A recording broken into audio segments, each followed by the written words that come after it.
Hey, welcome back to the Rec Room Radio Hour podcast. I'm your host, Michael Lundy, and we are sitting down with a local legend. Actually, we're sitting down with two local legends. We're getting two for the price of one. We're sitting down with Richard Rupert, local mentor and owner of Green Valley Recording Studios, but also Alison Rupert. Yes, Alison Rupert from the Alison Wonderband.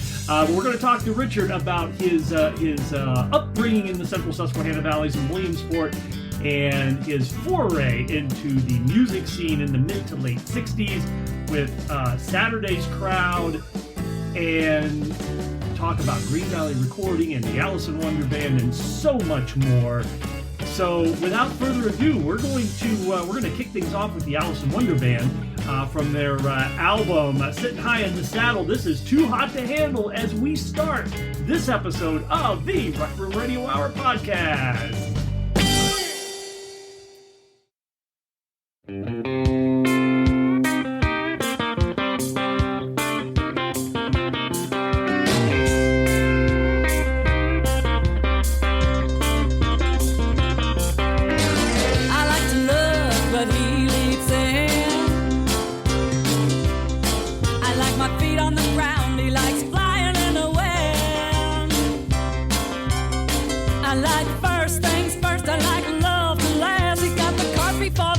And he rides too fast.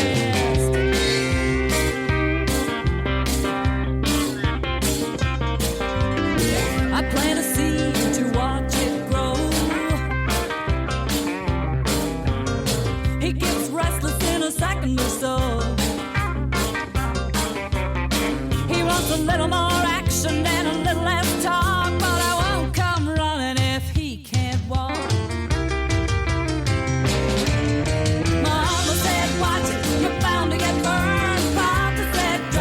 When you're gonna learn, don't play with matches, don't touch the stone, it's too hot to handle, let go.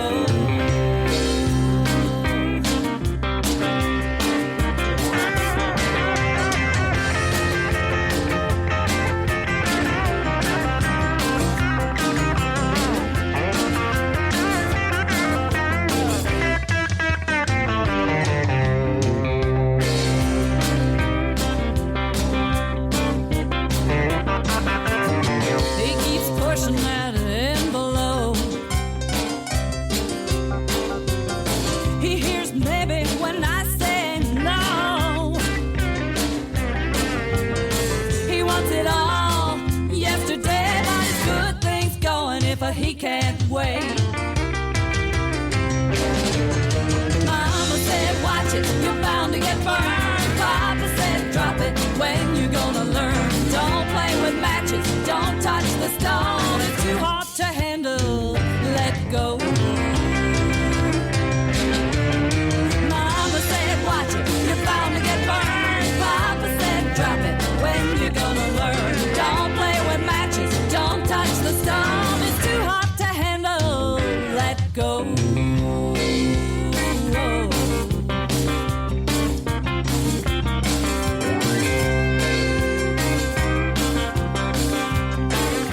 You better let go. From what I understand, what I've been told is the final Alison Wonderband album, Sitting High in the Saddle, that was Too Hot to Handle. And why did we play a song by the Alison Wonderband? Well, because Richard Rupert's past, his legacy, his life is tied with musical cables to the Alison Wonderband, but it's also tied with a number of not only local musicians, but a musical legacy that goes back probably more years than he wants to remember.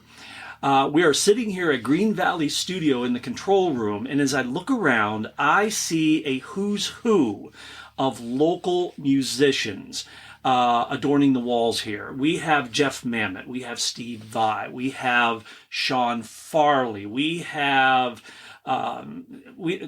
too many to mention. And we are so thankful, so pleased that Richard Rupert has graciously sat down with us to chat and to document his story here on the Rec Room Radio Hour podcast. So, without further ado, we'll use this term for him. Local legend, Richard Rupert. Welcome, sir. It's a pleasure. Happy good. to be here. I'm home. Now, I will also give a shout out to the other part of this partnership who's going to provide color commentary and to keep us on track, and that is someone who in local music needs really no introduction, and that's Alison Rupert. Hey, very nice. Thank you. Oh, well, of course, it's from the heart. I was telling you before, without getting too, I was telling you before we turned the tape on that I wasn't around during the heyday of the Alison Wonderband, but my mom and my sister, when I would come home on leave, they said, we're not going to see a band. We're not going to go out. We're going to see the Alison Wonderband, and so. If you're from the area, you remember that band. So anyhow, we're going to set the Wayback Machine for Richard. Where were you born? Where'd you grow up? Where'd this whole thing start for you? Well, I was born in Williamsport at Williamsport Hospital, and I grew up in Garden View, which is just north of Williamsport, the other side of the High Street Bridge. Mm-hmm. And I've lived basically in this Lycoming County my whole life. Wow. And as far as my musical history, hold on. Oh. Now, so you grew up in Williamsport. Yeah. Mom and dad musical? I mean, were they? Yeah.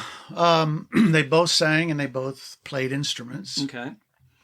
In fact, I have had an interest in fiddle recently, and I didn't learn until when I was in grade school. They offered violin lessons. Mm-hmm. So I said, well, they offered different instruments, but I said I'd like to play the violin. So I got one, and then I took it home, and my dad picked me up and took me home, and I'm opening it up very proudly, and I showed him the instrument, and I said, this is the bow, this is the frog, this is the bridge on the fiddle, this is the whatever. I'm telling him the parts of the fiddle. And he says, wow, that's really interesting. Could I hold it? Yeah. So I hand it to him, and he picks it up and boing, boing, boing, tunes it up and whips off Turkey in a Straw. I never knew he played a fiddle. Wow. He had lessons when he was a kid, never told me about it. Oh, my gosh. But he also was an accordion player, which leads me to... Okay. Second grade, he brought home a couple instruments for me, first of which was a clarinet. I decided that wasn't very much for me. I don't know why, but I said that. Mm-hmm. Brought home an accordion, and I said, yeah. So I started taking accordion lessons, and that's where I learned to read music and some keyboard stuff. I didn't play it long, but I played it through grade school. With the accordion. So that's where you learn music, like music theory then? No, they didn't teach much theory. It's basically reading notes. Read notes, translate that to where you play it on a keyboard. Okay. But probably only in central Pennsylvania would you get like a basic instruction in music on an accordion. Well, it wasn't through this. Yeah. Oh, okay. Accordion. No, okay, yeah. Allison got the joke. Yeah. Right. I'll tell him, she'll explain them, and Yeah. That's usually the way it works. Yeah. And they were private lessons. They weren't school. They weren't in public right. school. But then when I was ready to go into junior high, somehow I don't remember exactly how this worked, but they asked incoming students whether they wanted to play in the band, a school band. Mm-hmm. I thought, well, why not? So they send a form, and I filled out this form, and they want to know my first choice was and my second choice. My first choice was drums. Second choice was trumpet. So the band director called me at the beginning of summer and said, I understand you read music, because you had to say whether you played an instrument already. Mm. And I did. I said, yeah, I can read music. And he said, well, then... we would like you to play trumpet because you'll have to read notes, whereas with drums, you don't. Just timing. So I said, well, no, I really want to play the trumpet. And that's not like me, really. Drums, I'm sorry. That's not like me to give in so quickly. Yeah, thanks.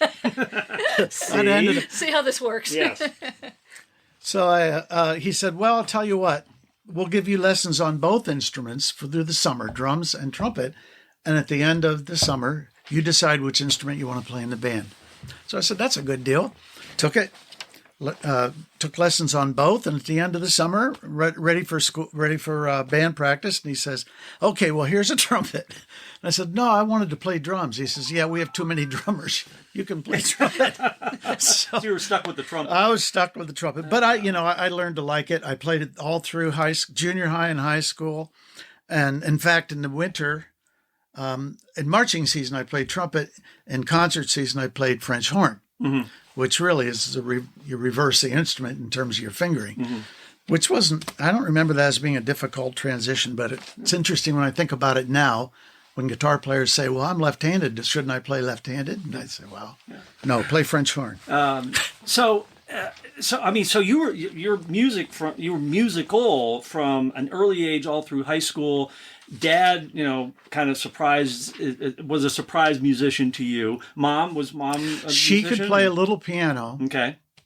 And sing, but they didn't sing a lot around the house. Okay. It wasn't that kind of a... Brothers and sisters?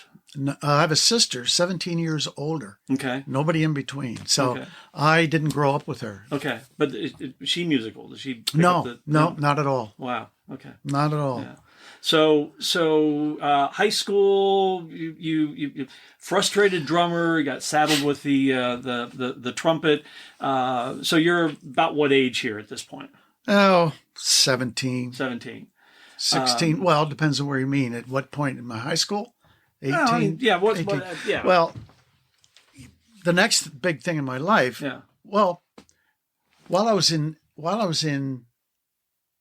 high school, junior high, I was playing trumpet we called it a combo. It was two trumpets, saxophone, drums, and piano. So we'd play dinner parties and stuff like that. Yeah. And that was my first band, and we called that the Kings. Oh, okay. Pretty original. Yes, boy. Now, because I'm not gonna ask you your age or anything, but this is pre-September. Okay. This is pre-February 1964, obviously. Oh yeah. Yeah. Okay. All right. Yeah. Combo, Name of the Kings. Yeah. It's got to be well before that. Right.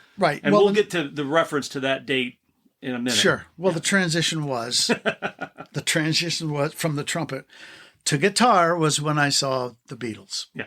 They changed my life. February 1964. Yeah, Ed Sullivan. Yeah, that just absolutely changed my life. So I started to learn guitar. Yeah. And wasn't a lot of call for trumpet bands after that night. No. Yeah. Well, there were horn bands around even later, but that wasn't the exciting thing. Yeah. You can't, like McCartney says, you can't play trumpet, which he played, by the way. That was his first instrument, according to him. And he couldn't sing while he was playing trumpet. That's right. Not that I really was a great singer, but I wanted to be able to sing and play and write songs. Yeah.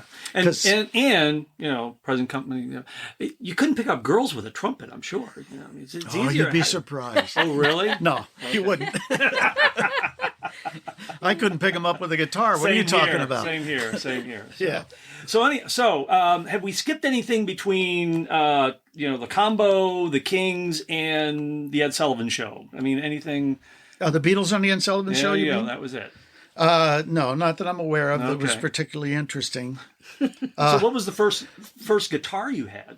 The Kauai. Well, first guitar was I found an acoustic guitar in a neighbor's attic, and he said, you can have it.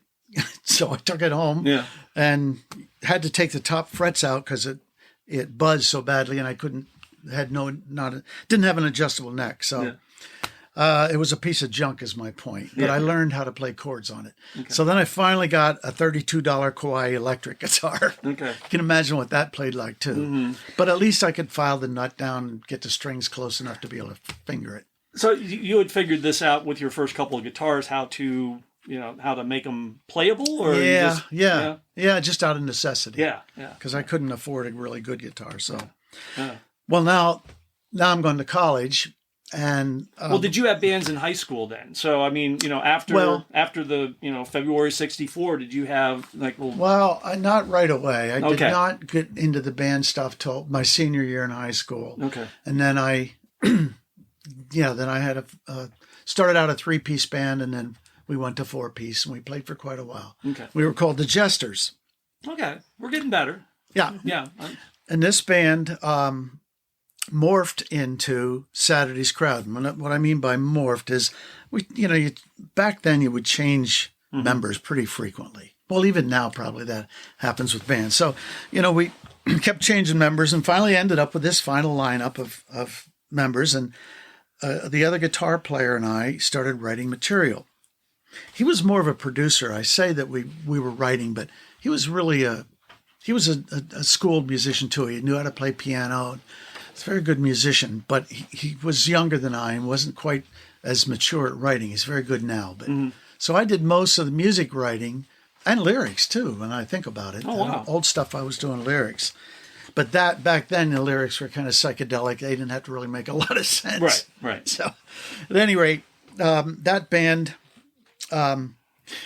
we had a black singer, Freddie Wright. Most people will know him from around this area. Okay. All right. Freddie Wright was a really good, talented musician, and he was a singer. So we went to New York and rented Capitol Studios to record 2 songs. The Capitol Studios. Yeah, Capitol kidding. Capitol Records. Yeah. Back then, labels owned studios. Yeah. So Capitol Records, you just paid the hourly rate, and they gave you an engineer and recorded your song. Still though, that's Yeah, it was cool. Yeah, It's a big deal. Yeah. So we recorded 2 songs, both originals. And the way you did it back then is you had what was called an acetate pressed, and you take that around and shop it. You go to all the labels, and they're all really centrally located in New York back then. So you could go in and you just go up to the secretary and say, "Hi, we'd like to see an A&R person," which you're assigned. They'll say, "Okay, be 15, 20 minutes or whatever." They had several guys in booths. And these are cold calls. In other words, you These don't are have an cold. appointment or anything Correct. like that. And for the youngsters that are listening, and even for those of you that don't have an understanding of it, an acetate is essentially it's a little thicker, a little heavier than a regular vinyl album. It's meant to be durable, so that you could do what you're talking about, to carry it around and have them play it. Yeah, although they weren't real durable. Okay, they're more. They were softer because they were cut. It was cut right into the lacquer. It's just like basically a master. Right. Okay. So it wasn't All right. pressed. Got it. Okay. All right. So they weren't real durable, but they were certainly good enough to take around as a demo. Yeah. No cassettes or anything. Well, I was going to say, You couldn't take anything around but that. Yeah. Yeah, pre-cassette days. So anyway, we one of the labels bit and signed us. They're called Botanic Records, out in New York, and that was exciting. We thought, we've made it. We're big time now. Yeah. They're driving us around New York in limousines and putting us up in the Plaza Hotel. No kidding. Plaza Hotel. So the Suits were picking up the bill for this one, huh? Oh, absolutely. Yeah. What? The photographer. Oh yeah, the photographer. They were having us they were taking pictures of us all around the city, and the photographer was Popsy, who took a lot of the Beatles shots that were done in New York. No kidding. So yeah. Wow. So. And so the time frame, year-wise, this is when? 68. 68. Okay. Wow. Yep. Taking us around. We have some of those pictures around too. I have them in there if you want to look them. They look good on the radio, those pictures. Well, yeah. So anyway, then they took us they had us go out to Cleveland. There was a TV show in Cleveland, a syndicated TV show called Upbeat. Mm-hmm. And it was very much like Dick Clark's show in Philadelphia, but it was filmed in Cleveland. Yeah. And, they had major artists on, and they had upcoming artists on the same show. So there'd be 2 bands, one upcoming and one was already established. Yeah. And for the life of me, I can't remember who the established artist was that we played with. But I mean, everybody, the Rolling Stones played there. I mean, Beatles did not, but everybody else you can imagine played on that show. Yeah. And it was syndicated. So we were on that show. They flew us out, flew us back. It was pretty cool. Now, was this the typical 4-piece band that you were in? Yeah, it was. Well, we had Freddie was the singer. Then we had 2 guitars. I played between guitar and keys. I did both back and forth. Mm-hmm. We had a drummer and a bass player, so there were 5 of us. Okay, all right. But you had a main vocalist then. Yeah, Freddie was the main vocalist. Okay. And then although I sang some of the stuff and Mark, the other guitar player, sang some of the lead. Yeah. But Freddie was the primary lead vocalist. Okay.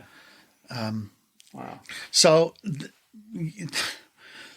I guess the salient point about all this is that they released a single, and it was played. They released promo copies to the radio stations, whatever they call those. I think they're called DJ copies or Yeah, something. promo copies, DJ copies. Yeah. Okay, they released those in New York and Boston. Those two, it was like a market test. Mm-hmm. So New York, there's a station up there, NEW, I believe it was. I've got a paper in there. We could dig it out. That sounds right. Yeah. They picked us as the pick hit of the week. And that was the song that was written by the producer of our record. We didn't write it. They released his song first. Of course. The other side, which was supposed to be the main side, the number one side, was called "Do I Still Figure in Your Life?" That was covered. Even I can't remember his name. He's English and moved real weird when he sang. See, that's where our brains are gone. Uh-oh. Did you know there's other and there's a Oh, there's little so help many. from my friends. Yeah. Little Joe help- Cocker. Joe Cocker. Thank you. Joe Cocker. Yeah, he covered it too later. Oh, okay. After we did, All right. but at any rate, it doesn't matter. The point is that I said that wrong. WNEW picked that as a pick hit of the week. In Boston, WBZ picked the flip side, which is called "Little Boy and a Little Girl," and it was written by the producer. All right. That song they were playing it on regular rotation on that station. And at the time I had a girlfriend going to school at Boston Conservatory Music. And we'd talk to each other once a week on the phone. And she says, "I'm hearing your song on the radio all the time." I said, "Wow, that's really cool. Go into to a record store and buy a copy of it. I have a promo copy, but I don't have one that was, released to the store." So she said, "Okay." So she goes in the store. We talk the next week, and she says, the store manager says people are coming in and asking for the song, but we haven't gotten it yet from the distributor.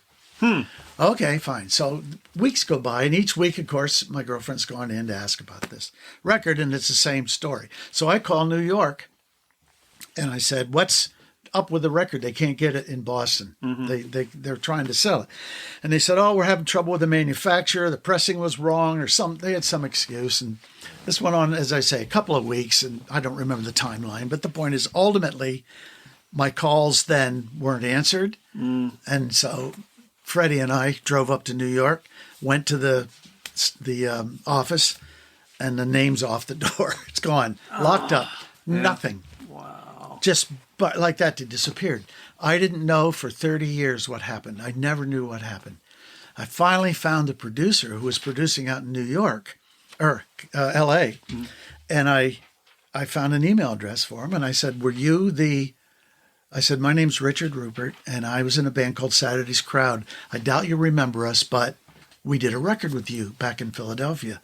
And he emailed back right away and said, "I absolutely remember you."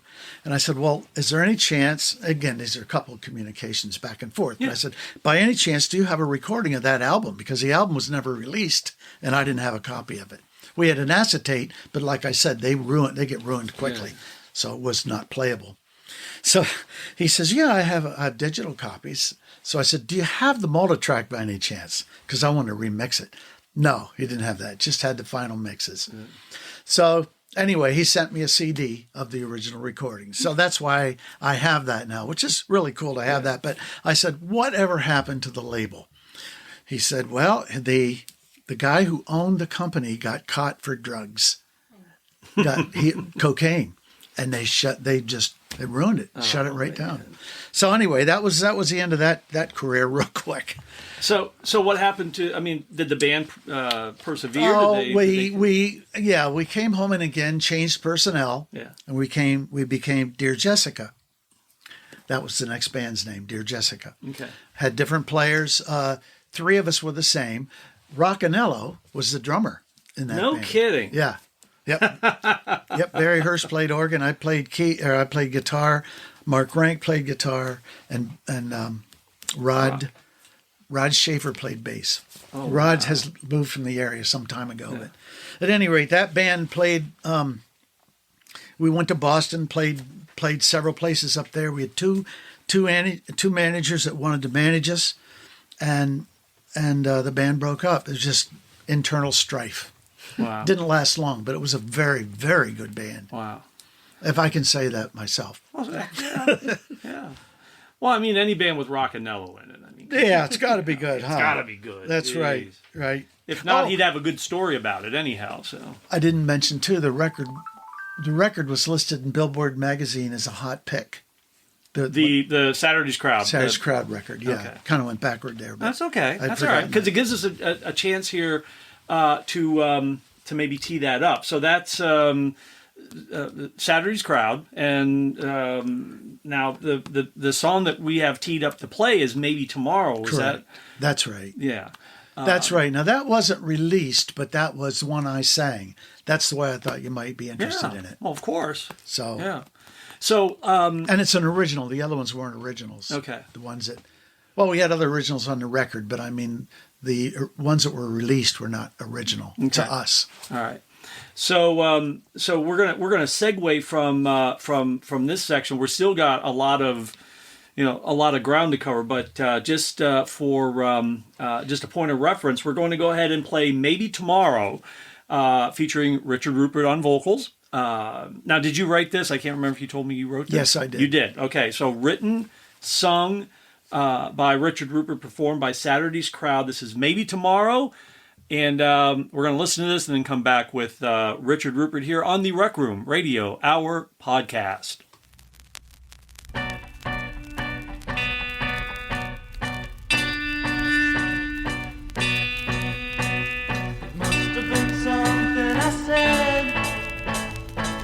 The notion in your head, you're talking about a time when nothing could go wrong. Around that you might see, there hasn't been a change in me. I don't know what it is, to you it's much more clear. Bye bye, baby, bye bye.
So Saturday's Crowd. Now that was just to make sure that I am clear on this. That there was a whole 12-inch album that you guys recorded in Philadelphia as Saturday's Crowd for this record label.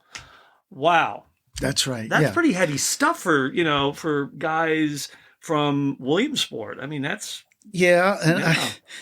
I think we had about half of it was original material. That's crazy. That's great. Yeah. Yeah. Wow. Yeah, it was, and again, it was heady times. We really thought we were on the way. And Now, guess we were. looking back on that, obviously you learned a lot. I mean, you learned the hard way about the music business, but during the time that you were recording, you're only recording on what, 4 or 8 tracks at that point with magnetic tape? I wasn't that hip to technology then, so I'm not even sure, but it was definitely at least 4. Yeah. Now, was it multi-track, or did you guys just go in and play as a? Okay, so you tracked each one. We recorded our basic track and then sang. Okay. So there weren't guitar overdubs or key overdubs. I played organ. Okay, so you just played keys. So you just played. So you tracked the instruments and then went back and put the vocals on Correct. top. Any other overdubbing in that? No. So how much of that experience were you? So you kind of said you weren't paying that much attention to the process of that. But did you kind of have an inklings like, I'd like to do that someday, or was it more the performing? No, I think the production was more interesting to me. Okay, all right. In fact, I'll give you another quick story. One of the songs we played was written by the producer, and we were in because I'm sorry to jump in, but this is interesting. So was the producer was he hired, or was he working for the label? He worked for the label. He worked for the label, and he was a very good musician himself. Sure. Singer and player. However, he wanted to get his songs on our album because he'd make money from it. Now, was it, I'm thinking of, and I'm going to mispronounce his name. He's an engineer back in the LA, Hank Salillo. I can't remember. I'm mispronouncing his name. He got into some trouble because he was credited for writing a song on the third Monkees album that he didn't write, but they wanted to give him credit for it so he would make some money, because of his work with the band. It was kind of frowned upon to do that kind of stuff, wasn't it? To have the producer, write a song to be put on an album. I certainly didn't know it. Yeah. We signed contracts. I never even read it. Yeah. So, I have a copy of the contracts, and I'm sure if you showed it to a modern guy, he'd say, a lawyer today, he'd say, wow, you signed this? So I don't know, but he wrote the song, and we were listening to the playback in the control room. Yeah. And he just said, and we all agreed with him, but he just said, it's lacking something. It's not quite there. Mm-hmm. Now, I'd played organ through the first take, and then we had guitar, bass, and drums on it, and then we had our vocals, but it just didn't sparkle. So I said, well, I see sitting out there is a harpsichord. Why don't you let me go out and put a harpsichord track down?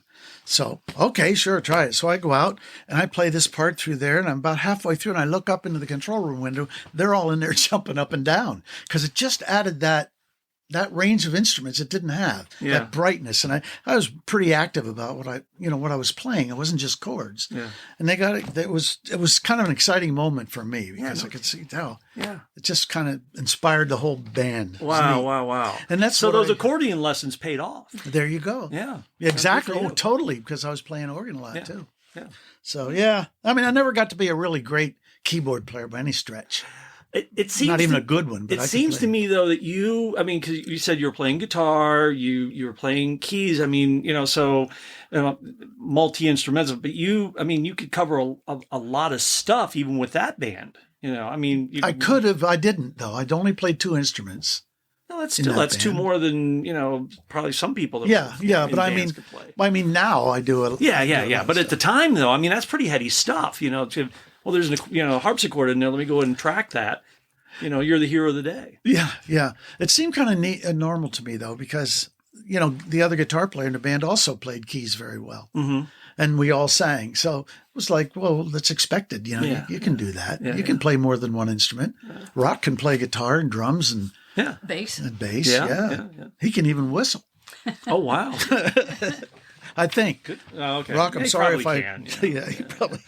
But again, though, I'm thinking, how old were you during this whole time, this whole learning experience, good and bad, with Saturday's Crowd?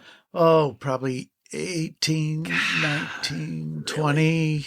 Wow. Along in that range. Yeah. It's, like I said, I think that's pretty heady stuff, to be, in a recording studio in Philadelphia, 18 years old from, central Pennsylvania, and then have the wherewithal, the foresight, or just the intuitiveness to say, I think that would contribute to it.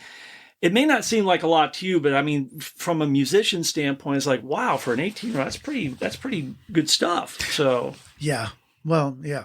I mean, what it is, it's the production side of it, which, as I say, I got more interested in. So it's, and it's kind of, as a writer too, you think about what instrumentation would fit well in that stuff. Even though I didn't write that song, I can think of it from that perspective. If I wrote this, what would I want to put in there? Right. And that's kind of what I would do. But yeah, so that, that was that. And then, as I say, Dear Jessica didn't last really long. It was a really good band, but just people were younger than I was. By this time, I'm 21, and the other and you guys had paid your dues. Yeah, the other guys were younger and just didn't. Yeah, and I'm not blaming any specific person, but I have somebody in mind.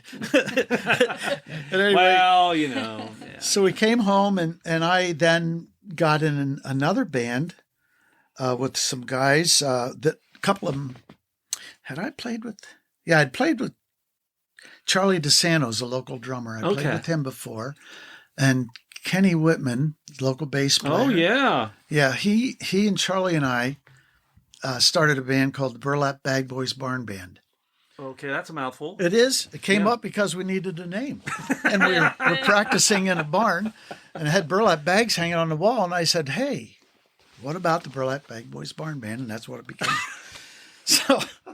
Did you have to shorten it? I mean, that doesn't was easily fit on a Well, marquee. Here's the deal. We played one place 3 nights a week. There you go. What kind of deal can you get that's better than that? Yeah. Now, we would occasionally get another, like a wedding or another job, but that was a club in it was in Ventoursville. Yeah. It's a White Horse called the White Janos. Oh my God. Janos White Horse Inn. Oh, they're on. They were respectable. Oh no, that's place down. then. Yeah, they're down in the- yeah. For those of you that are local to the Williamsport, Ventoursville area, yeah, it's. Can we say what the place is now? What it is now, yeah. it's, Not what it was then. Yeah, but yeah. It's Club Fred now, but back in the day it was the White Horse, and that was It was Yeah. a hot spot. bingo. It's packed every single day. Even Yeah. Wednesday night was packed. Yeah. I mean, yeah. when I say packed, I mean standing room only.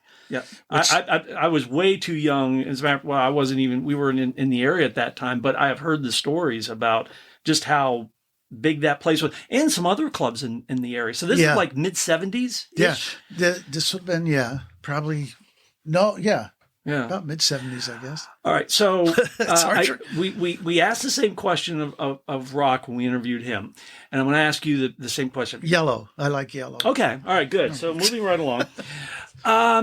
So touch on the music scene then.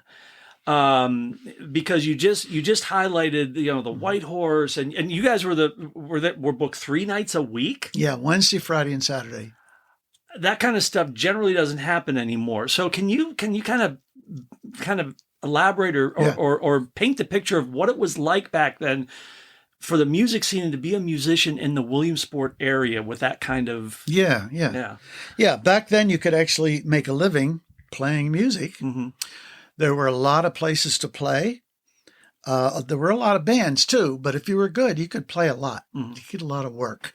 So, and the thinking too is people back then, even in the 60s, the late 60s, people would listen to the band. They didn't go just to hook up or whatever. They went to see the band. Mm-hmm. Now that happened somewhat with the Wonderband, but it was a whole different thing because we put on a show. Yeah. It wasn't just playing music. Back in the early days, you just played music, and if you played a solo, people watched it. Yeah. And it's just a whole different kind of vibe back then. So are the audiences, I mean, their expectation for the band's different, or is it just, as we said, the Alison Wonderband is my experience or my kind of perception of what I call a destination band. We got a couple of those now, but it seemed like there was a lot of them, not only in the Williamsport area, but in the local area as well. But people would actually go to see these bands and actually be respectful. They weren't on they didn't have phones back then. Right. They would look at you askance if you brought your phone in with you to play on it at the time. But no I mean, social people were media. engaged. No social media to advertise the event. So it was in the paper. People looked in the paper to see where you were, and they'd come and see you. If you had a following, you'd develop a following. People that wherever you would go, they would They would go to you. And I remember back in the day, the Sun Gazette, back, after the comic section, you would have a whole page of things to do in Williamsport, to include the majority of that would be bands. Yeah. You know, and 1 or 2 bands on a bill for one night. Right. So, I mean, that was pretty heady stuff back then. Well, I think about the fact, too, that it used to be if you had a wedding, you had a band. Mm-hmm. What do they have now? DJs or, the big production bands. Maybe a few bands are still doing weddings, but it used to be you could get a wedding gig pretty easily. Yeah. Because there were just people were using bands. Right. If you did a lot of good cover material, you had work. Now your experience in the mid-70s. So your 3 nights at the White Horse. Were you playing originals, covers? No, all both? covers. All covers. We may have thrown in an original once in a while, but very, very infrequently. Okay, It was a cover band, dance band. Dance was very important. Talk a little bit about Freddie, how he guided the band through. Well, he wasn't in that band. Oh. He was actually not in that band. Now, who's Freddie? Freddie Wright, the black singer. Oh, okay. So from Saturday's Crowd. Well, he was actually in Saturday's Crowd. He was in a band with me a couple of times, so I'm kind of forgetting, exactly which one. But there was one band with Freddie, Charlie DeSanto on drums. I was guitar, and Kenny Whitman was bass. Mm-hmm. And we played for quite a while. I don't even know what we were called. I don't remember what we were called. It's a good thing when you've been in so many bands Yeah. that you don't You know remember. what? Was that Turzak? No, Turzak was actually the one that we changed. Yeah. We had so many. You know what? I misspoke. Turzak was the band that played the White Horse. Okay. The White Horse was Turzak. Turzak. That was, I didn't make that one up. Okay. Don't blame that one Yeah, on but you're me. getting better from the Burlap Bag Boys Barn Band or Well, whatever maybe. the heck that was. See how long you remember Turzak and see how long you remember Burlap Bag. Good point. Yeah. Good point. But at any rate, we had a band with Kenny, Charlie, and Freddie and me. Yeah. And Freddie was an excellent frontman. We would go out and we'd basically, a lot of stuff would be jam. We'd start off on a riff and he would just start calling stuff and, we'd go through this dance stuff. It was like James Brown type stuff. Oh, wow. That would be the kind of rhythmic stuff that that kind of funk rhythm. Yeah. And I mean, that's a good experience to play behind somebody and pay attention to where they're going and what they're doing. And band got very good at I was that. going to say, you really had to, because he would say, give me 1, bam. The band would all be together instantly. Give me 2, bam, bam. Yeah. And they never knew what he was going to do. Sure. So they had to be Well, once he super- said, give me 1, we knew 2 was coming. Oh, okay. Did he ever skip and go, give me 1 and then give me 3? Yeah. You Well, never do that. We'd have thrown him out of the band if he But had done there's something else you don't see that much anymore, is a band with a front man or a front girl. I mean, Right. they now having said that, now Cadillac Cats have a dedicated female vocalist, Cass and the Bailout Crew. But I mean, those the old Billboard trope, band and show. Yeah. The Burlap Bag Boys or whatever, Turzak was the name? Turzak, band and show. You put on a show. You had to put on a show back then. I mean, it Well, wasn't just Turzak didn't, though. We were just straight dance. Oh, okay. You just All come right. in, we played the songs, the top 40. Yeah. We're always current. We'd Okay. learn a new song every week. But when you were with, and did Freddie front that one? No. Okay, but when you had Freddie fronting that band, He was a show in and of itself. Yeah. It wasn't like we prepared stuff as a show, which the Wonderband did. But that was not prepared. We just played and followed him. And so you guys had to be not only tight, but also just paying attention to the front man and each other. Right. Wow.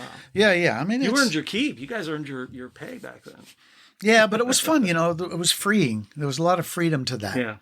Yeah. And when you have somebody that's really strong as a front leader, it's much easier to play because you can follow them. They know. Yeah. But there's a lot of weight on their shoulders. If you're one person standing up front, that spotlight's on you. Yeah. And you can't drop the ball ever. Yeah. This is probably the most pointed question I'll ask. But were there ever nights where it just like fell apart With the Freddie the band? Freddie? No, Yeah. never. Really? Never. Wow. That's impressive. Never. I can't imagine, especially if it's not a scripted show. In other words, you guys didn't have everything scripted out. It was it almost freeform? Well, no, and I mean, maybe I misled you a bit. Okay, It doesn't all right. like we all just start playing in No, a no, certain no, key. no. It'd be like we'd start with a song, that maybe Shake a Tail Feather Baby or something. Yeah. But in the middle of it, Freddie would go off onto these, he'd say, break it Okay, down, all right. break it down. So we all come down Yeah. soft and we just play. Okay, And all then he right. would say, Yeah. I can hardly even tell you what he did, but Yeah, it yeah. was, Okay. it would just keep us going and make the songs very long. Yeah. But they were dancing, Yeah, this yeah. back. And and that person had to read the crowd. Oh, and he was excellent at it. Yeah. Yeah, so was she. And I was going to Yeah, say, they were both I really good can at that. imagine Alison was. Yeah. Yeah. Yeah, those were fun times doing Wow. that stuff. But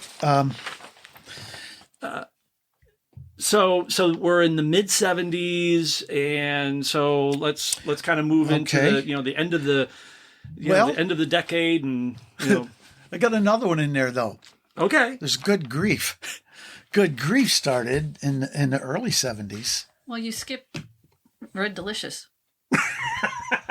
Oh no, you didn't. No, Red Oh, Delicious sorry, came I'm sorry. after. Good, yeah, we've got to get this in Hey, wait a order. minute! You're not doing your job here. Yeah, You're supposed to be keeping I'm him not. straight. I'm sorry. You're You right, can see Richard. why it's easily. I'll give you that one. There were so many names. All right, so Yeah. Good Grief is Good is Grief okay. was the two guys that I had played with in my very first rock band that I was in high school with. Allison was in the band, I had and a graduated drummer. from school. Okay, all right. So that's the 72. that's the door that I've been waiting to be pushed open a little bit. When did you come involved with this young man here? That would have been. You can tell that story. Yeah, it'd have been. Well, how I first. How we met. I think Oh, you that's want to know what how you we meant. met? Well, I don't know. You tell what you want to tell. Okay. Because We met in I'm college. trying now. Just to let you in on industry secrets. I am currently in negotiations with Allison's people to do a podcast with her, and we're now into the what's going to be on the rider and all the the green M&Ms and all that stuff. So we're gonna try to do another podcast with Allison specific, but just so Allison, you from the area, born in Williamsport, or where'd you grow up at? No, I'm from the Boston area. No kidding. Yeah. Okay. And I came here till I come in college, Okay. and we. That's where we met. Okay. All My right. freshman year, his senior year, but you could. I think that story's Her relevant roommate- to you. Okay. Her All right. So roommate- we got Allison in the picture. We'll save the rest of it for your podcast Right. once our He'll- people talk. Yeah. Okay, you can do that. You can tell that. Oh, okay. You want the how we met on mine? No, let Richard tell this, and then we'll get your side when we Oh, do your okay. podcast. Okay. Yeah, there you go. See, that's how we're going to work. Her this. roommate was taking a course. We were both taking an art course. Okay. And there was a bus trip to New York to go to one of the museums. And her roommate sat behind me in the bus and offered me a cookie. So we just got talking and I told her that I was a musician. And she said, well, my roommate plays guitar. And I said, oh, that's interesting. I'd like to hear her play. So she introduced us. Allison started playing this Joni Mitchell stuff, freaked me out because it's all this alternate tuning and finger picking stuff, which was totally out of my realm, and blew me away. And that was the beginning. So she can tell you more after that. Yeah, well, we're going to save that for her. Yeah. We're going to save that for her podcast. So, Yeah. so we have Allison in the picture. With all started with a cookie from the roommates. Right, that's right. So we had this band called Good Grief. All right, and Allison's in that band. Yes, Allison's in that all right. band, and we were on the road. We had an agent from Harrisburg, and we played anywhere from Tennessee to Michigan to Connecticut, Wow. all over the place. East Coast, we really didn't go Ohio and Michigan. Michigan, I think that's the farthest we went west. Okay. Again, now But- is this a cover band or is It's this cover, a and it's band? full time. Okay, full time. Full time cover band. So Yeah. you would graduate from like coming college, or you just say, Both the heck of with us had. college, I'm gonna go. Yeah, well, I actually, when the band first started, we were still local before we got an agent. So I was working for the Soil Conservation Service. And it doesn't matter. I don't know what you were doing. I was working for HUD. Okay. So at any rate, yeah, we quit those jobs and went full time with the band. Essentially, we quit our great paying government jobs to To just join the scrape by. circus. Yeah. There you go. to join a circus is great. Crazy kids. Yeah, Crazy kids. but you Sure, know, our parents were thrilled. Oh, I'm Yeah. sure they were. Well, you'd already, yeah, we had a backup plan, Yeah. which we've never used. But it was a great experience. The road trips were just great. We met a lot of people. So- People adopted us because we'd be at one room for a week. 2 weeks sometimes. Sometimes 2 weeks. So we'd make friends with the locals. And out in Michigan, in fact, we were there over Thanksgiving once. And some of the people invited us to their house for Thanksgiving dinner, Yeah. which we Now, readily... did you? So, how did you travel? So you had an agent. An Asian, yeah. How did you guys have like a Prevost bus? Did you have a station wagon? Yeah, it was a Dodge van. Yeah, a Dodge van. Dodge van. Okay, so everybody, so it's a quintessential touring, in a Dodge van, all of you all together, Yep. hitting the road. Just like the Beatles in the first days. Yeah, you know? yeah, with the old van. They going went a down little the hill. further than we did, though. Yeah, Somehow they got bigger. But at any rate, it was just, it's Oh, van. wow. Travel. You want to, Yeah. So how long was that gig? How long was that? You had to help me on that one. Probably 5 years, maybe. No kidding. Wow. Yeah, We'll have to look that one up. Yeah, I for don't you. know exactly how long. but Well, the that's- band existed for that long. Yeah. We weren't on the road for quite a few. The band then morphed into Red Delicious. That's what you mentioned. I Okay, forgot. so Good Grief into Red Delicious. That's what that cover is back there. That was my amp cover. It's a red apple Oh, for the interesting. Red Delicious. Yeah, Red Delicious. So now, what time frame are we at now? Now we're we definitely are mid 70s now. 70, mid-70s. four through 7 maybe. Yeah, something like that. Around there. Yeah. Yeah, and that band, again, we went through a lot of different people, players, but Alison and I were always, we were constant members Yeah. in that. So for And Good that Grief band- and Red Delicious, you guys were like the core of those two projects. We were the stability, I would say. Yeah, You were the Paul and Linda of this. Yeah, we're the thing. ones that were with the whole thing, yep. Yeah, well, other guys would, go off to other ventures. Sure. Yeah. So Or that, they couldn't take the road. And we had people that couldn't deal with being on the road because that's a whole other way of life. yeah. You've got to really, you got to have a certain personality or, but you have to really also like the people you're with. Yeah. I mean, that's Yeah, that's a hell of a crucible to be in. Yeah. It was pretty good for us. So I don't recall really we didn't have any real we fights got or along. anything. Yeah. Good. Yeah. But then Red Delicious also was a road band. We had a job 2 summers in a row at the shore at a House band. a place called Tony Mart's, Now, when you say the shore, you don't mean Jersey Shore. You mean New Jersey. New Jersey Shore. Yeah, or the Jersey Shore. Yeah, I Not guess- our Jersey Shore. Good point. Yeah. Yeah. Yeah, the Jersey Shore. Yeah, the Jersey Not- Shore. Because not- I was going to say, man, Jersey Shore had a hopping music scene. Yeah, no, this was It this was. was 1,000 people. 1,000 people would come into that Wow. a night. Wow. It was really, really packed. Yeah. And we played there for 2 summers. And again, you're there the whole summer, which is nice. Mm-hmm. First, was it the second year we went there? We played 22 nights in a row without a day off. Because what they would have, you'd alternate sets with another band. Yeah. And they couldn't find a band to play the 7th day that would hold the crowd. So they asked us to until they could find that band, which they eventually did, but it took 22 days. So we were pretty burned out puppies by that time. Okay. But, I mean, what a way. I mean, we keep coming back to the Beatles because we're going to talk about Yeah. them and your fondness for. But, that was almost like a Hamburg-like crucible to play those kind of run of dates. I mean, you got good at what you did. We were young. I mean, Yeah. I was 22 or 23. I don't know what I'd be by then, but Yeah. 24. I don't know. Yeah. But, you can handle that stuff. It's not that big a deal. And, you're at that point. Whoops, I kicked your stand. Oh, At that point, you're really excited about what's going on. Yeah. A lot of just young people, a lot of energy, Yeah. a lot of excitement. It was fun. The guys liked it. There was the beach and all these girls in bikinis. Yeah, but during well, the day. sure. Yeah. But tell them how often I was there. Well, yeah, I was Almost never. I was your ball and chain probably. No.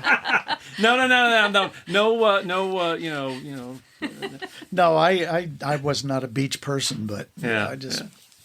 Anyway, that was that. That was a period of Red Delicious, and in 1977, That was the last. Yeah, that was the last summer that we played at the Shore, and that burned the band out. And we came back here and said, well, let's not be on the road. Let's come back here and let's build a studio. Coincidentally, we could just purchase this farmette. Yeah, well, that's right. And coincidentally, The band. several of the guys just couldn't handle that Sure. anymore and quit. So we said, let's build it. Well, they didn't quit initially. We were going to build the studio for the band, and then they quit. So we said, well, heck with it. We'll keep building the studio. So now we're talking about Green Valley Studio Recording. here. Yeah. So did you envision this as being a recording studio or a rehearsal studio? Recording studio, but for our own material. Okay. All right. I had already bought, prior to this, I had bought an 8-track recorder, analog recorder, and a mixer that was functional for recording. It was a Tascam recorder. And, we wanted to just make demos and maybe see if we could get some label interest. Okay. That was the plan. So did you kind of keep your finger or your ear to recording? I mean, because you did the recordings in Philadelphia with Saturday's Crowd. It doesn't sound like you'd done any more recording between then and starting the studio. Well, we did do some barn recordings. I call them that because the place we rented in Hughesville with Good Grief, we rented a farmhouse, and we'd go out in the barn night. It just had a 2-track recorder. Okay.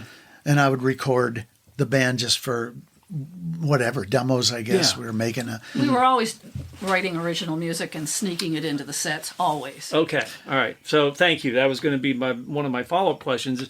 Were you writing, you were putting originals into the... Okay. Yeah, so we you didn't- had an idea that you wanted to get into the production side of this. Yeah, and I've always had the dream of getting a label deal again.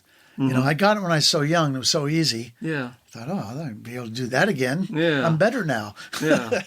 Knowing what you know now. Yeah, and what I know now. Yeah. So anyway, we bought this, and it's the guy that had run live sound for Red Delicious was the first engineer here. He did the engineering. He also was a graduate from Bucknell in physics, I think was his major. And he had borrowed a bunch of tech gear to analyze the room, so we tuned it all up and got things. It was pretty cool. Wow. Stuff he had access to. So this studio was scientifically built. Oh yeah, Oh, we just didn't just throw it together. Oh, no. Yeah, well, you should describe how this was when we got here. Yeah, it was a barn. I mean, it had mud floors and cow stanchions and a stream running, not a stream, but a spring running through it on the floor. It was a mess. And we added this room, and we added a room next to it, added a room in the back. So we've added quite a bit to They it. started with pickaxes because we couldn't afford machinery to level the floor. Yeah. So they spent weeks just with axes Hand and labor. shovels. Yeah. It was total hand labor. So this is, you said this is late 70s then? Yeah, this is has been when you 70, started. well, 77 and 78, 79. Okay. It took us a couple of years to build this. All right. Wow. And so then Conrad Malieu was the engineer's name. Fritz, we called him Fritz. Okay. He was the first engineer, and so we ran out of money. You might imagine. We're not working. We're building the studio. Yeah. So Alison goes to work at the mall, selling, We Three Records, if anybody remembers. Oh, that. yeah. selling records, and three of us. Well, Fritz- just selling records. I mean, now they call them vinyl. Uh-huh. Oh, right, Yeah. right. It was We Three Records. We Three Records. Yeah. But I played. We started a band then, the three of us, just to play these little roadhouses around Because we here. needed to earn money. Right. So that's So we needed to earn cash. Yeah. So we call it the Ernie Cash, Cash. Band Oh. to build this studio. Ernie Cat. yeah. There. Yeah. Okay, there so it is. we have really gone from, kind of lame, the Kings. I'm sorry. That's Wait till we tell you what Terzak came from. No, I'm just kidding. I don't want to know, maybe. Okay, that's good because I thought there was an Ernie Cash. Everyone would come up and say, "Which one's Ernie?" That's funny. So we had a poster made with the back of our three heads, and "Which one's Ernie?" we wrote on that. Yeah, it's just, and we all had long hair, so Yeah. you couldn't tell. So they'd guess the two guys, No, it's not me. And they'd say, oh, her name's Ernestine. Ernestine. It's Ernestine. Yeah.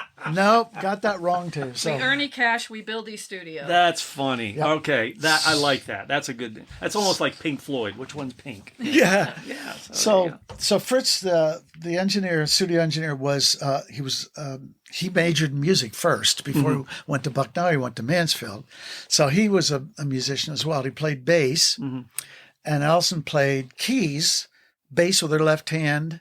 Well, when I said Fritz played bass, he also played guitar. Okay. So we started this 3-piece band. He played guitar. Alison played bass with her left hand and keys with her right, and I played drums. Oh, really? yeah. Okay, so you finally got to the drums. Yeah. Finally. Finally. Yeah, got to do them. Yep. All right. So we did that for a couple of years and just played all these little places around bars, VFWs and small bars out of the area. And that actually gave us a little education because we were a bit snobby about country music at that time. We thought, nothing to it, we'll just Yeah, play yeah. country 3 music. chords, 3 that's chords. easy. We were real snobs. Well, we got our education. We have Well, high respect now. Yeah. Yeah, it's better than what. So the Ernie Cash band was that again? Was it a cover band with originals? Was it Well, the primarily Ernie cover? Cash Band recorded the song that she mentioned earlier, "The Fall in Love Again." Mm-hmm. That was the Ernie Cash Band, and she sang all the parts. I played all the guitar, Fritz played the bass, and I played drums on the recording. Yeah. We made a 45, and we took it up to the Q. And we went into the ILQ, WILQ, Yeah. for them to see if they would play it. All right. And the receptionist there was Mark Lindau. Some people may remember him. He's became a DJ there. But Mark said, no, they won't. He says, you can leave your record. We had a 45 press. Did I say that? You did. And he said, they won't play it. He said, you can leave it if you want, but we don't play local music. And we said, well, all right. But we'd like to leave it. And he said, you look familiar. I think to you, he must have said that. And we kind of talked around a bit and finally figured out that he's from New Jersey and he saw us at Tony Mart's. Saw Red Delicious. Yeah, yeah. So he was all kind of So I thought he was going to recognize you from We Three Records, but No. He said, I came to see you guys down at Tony Mart's all the time. So that's why I recognized her. But anyway, we left him the record, and the next morning, the program director was not in at the time. He says, but I'll give him it was Jungle Jim Cameron was his name. okay. He said, I'll give him the record and see where it goes. But anyway, Jungle Jim calls me the next morning at 8:00, which is not musicians' time. Right. And It's 8 a.m. it's Yes. 8 a.m. Yeah.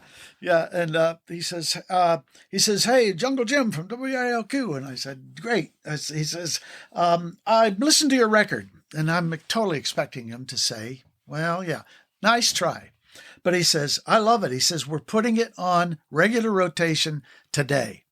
And that was like, somebody could have knocked me over with a feather. I could never. Except you were in bed. No, I got So up. it really quick. Yeah. It's already lying down. I didn't fall far.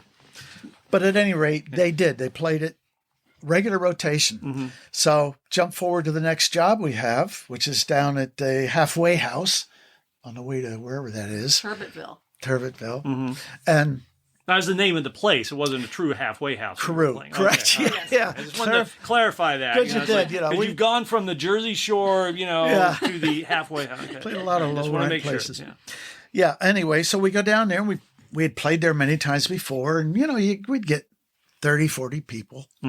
So we walk in and to set up, nobody's in there, but there are tents on every table that says reserved. Oh, wow. And we thought, why would they? Must be a private party coming in here or something.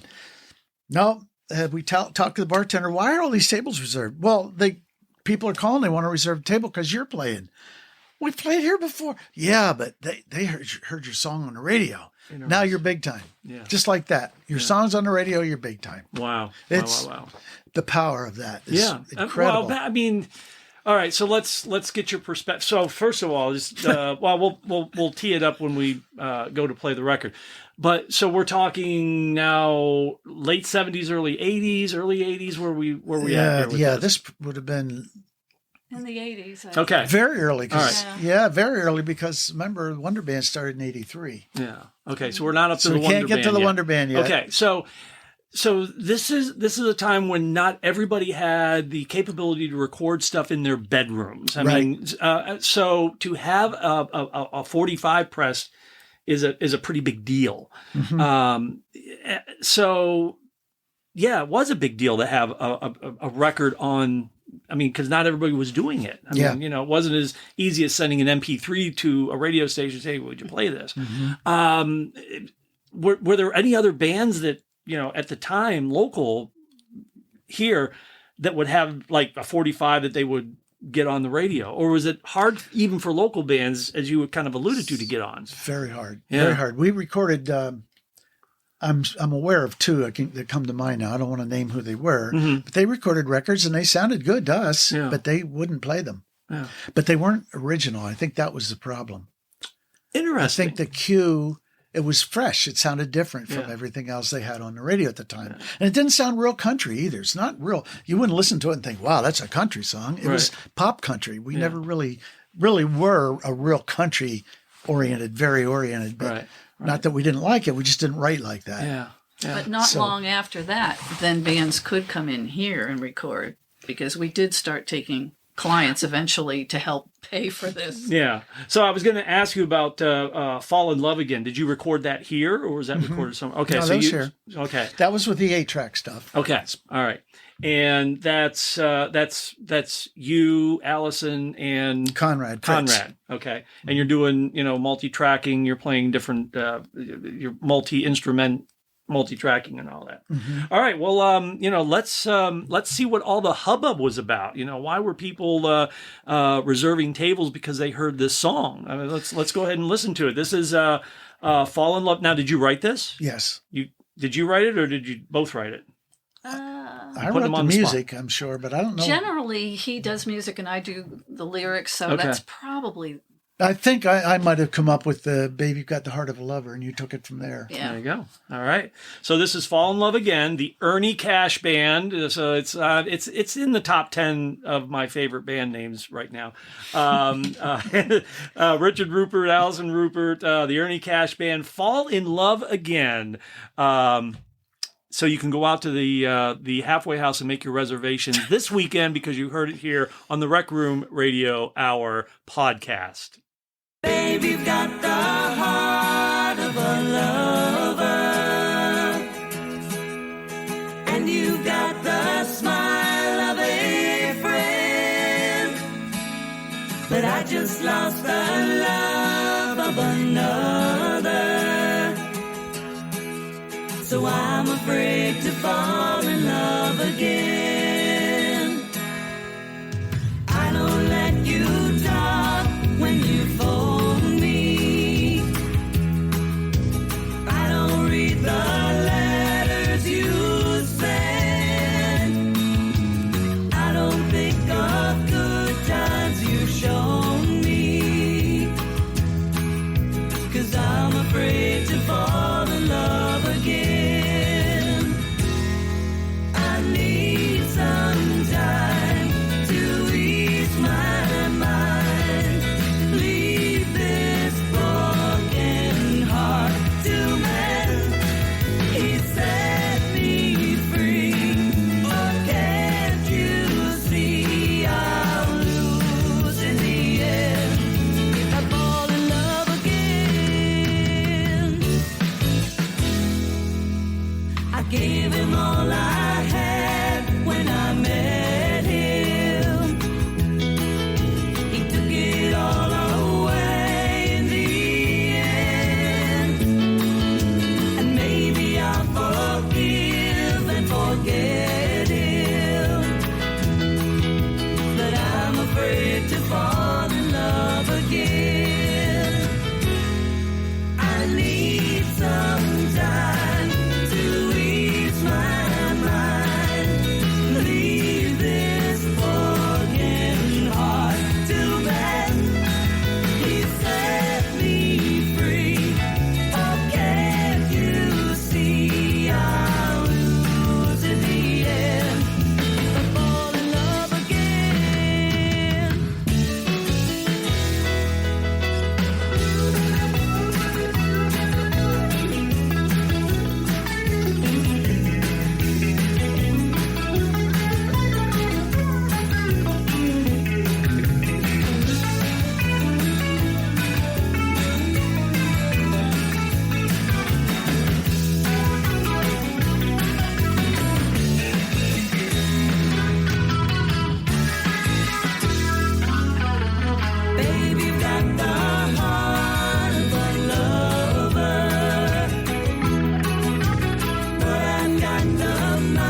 Fall in Love Again, Ernie Cash Band, recorded at Green Valley Studio. So is the studio as robust as it is now when you recorded that, or is it still does it still have the spring running under the floors and stuff? No, fortunately, we got that straightened out. Uh-huh. No water in the studio other than good, intentional water in Yeah. the bathroom, but other than that, So when do you consider the official opening year of this studio? yeah, I think that was 1980. Okay. We had upgraded from 8-track to 16-track 2-inch professional machine. Okay, so Everything we're still on tape. This is the early Still on 80s. tape. We're still on tape. Okay. Yep. And how many tracks again did you It was say? 16-track 16 analog, tracks. which Okay. is really the highest resolution you can get.